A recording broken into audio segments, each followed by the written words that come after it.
Hello everyone, how are you doing? This is MD Tech here with another quick tutorial.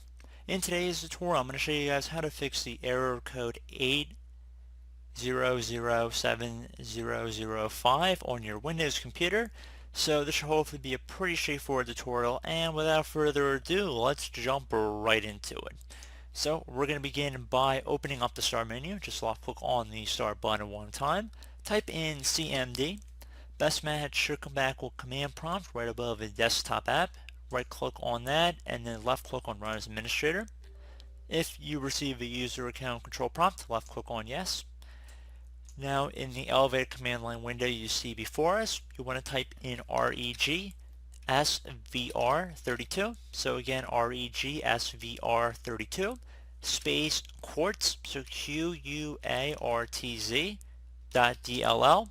So again, REGSVR32 space quartz QUARTZ.dll. The .dll should be attached to the quartz here. Hit enter one time. Should say the DLL register service and quartz.dll succeeded. Left click on OK. Would suggest restarting your computer, and hopefully your issue has been resolved. So as always, thank you guys for watching this brief tutorial. Do hope I was able to help you out, and I do look forward to catching you all in the next tutorial. Goodbye.